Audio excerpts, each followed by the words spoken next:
So you want to export your products and make sure you get paid.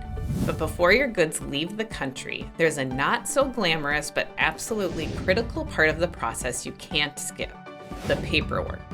Mess up your export documents and your shipment may be delayed, rejected, or worse, you may not get paid. I'm Kari Crane, editor of Shipping Solutions International Trade Blog Passages, and today we're taking a fresh look at the 12 essential export documents every U.S. exporter should know. Yes, it used to be 11, but as regulations have evolved, a 12th document has become increasingly important. Before we dive in, click the card in the top right corner to download our free white paper, A Beginner's Guide to Export Forms. It has detailed descriptions of each form and links to free PDF templates you can use now. We'll also link the guide and templates in the description below so you can keep watching.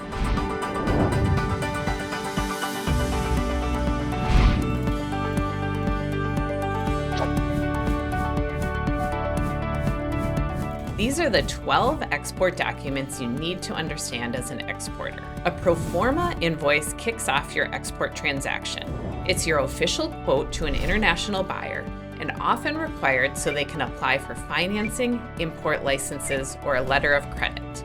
It looks a lot like a commercial invoice, but includes preliminary details: buyer, seller, item descriptions, pricing, HS codes, delivery terms, and an expiration date.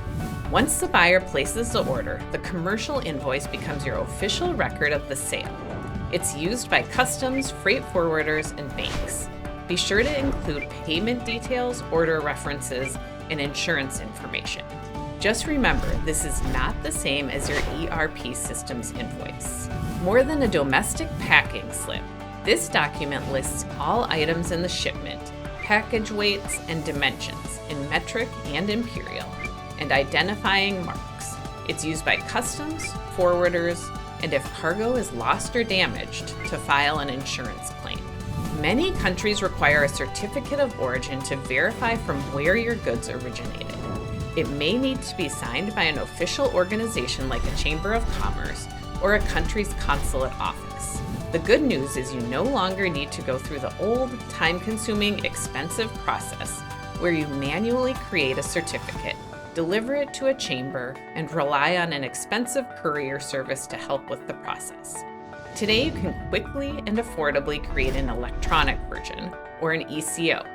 Click the link in the card here to get started, or look for a link in the description after you finish this video. Finally, for shipments under U.S. free trade agreements, you may need an FTA-specific COO. We have free templates for each of the 14 FTAs the U.S. has in place, linked below, so you can ensure you're including all of the information the FTA requires. A certificate of free sale proves your product, especially food, cosmetics, and medical devices, is legally sold in the U.S. It can be required when first registering a product in another country. It's also called a Certificate for Export or Certificate to Foreign Governments. Your SLI provides instructions to your freight forwarder. It may grant power of attorney or permission to file through AES on your behalf. Think of it as the cover memo for your export documents and a critical piece for compliance. This is the new addition to the list in 2025. The end-use certificate helps confirm that your goods won't be diverted to prohibited end users or destinations. While sometimes required by the U.S. government, many exporters now use it proactively as part of their internal due diligence, especially for high-risk destinations.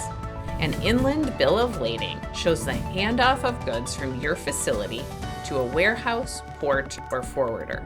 It's a contract of carriage and a receipt and can be created by you or the inland carrier. If you're shipping by sea, you'll need an ocean bill of lading.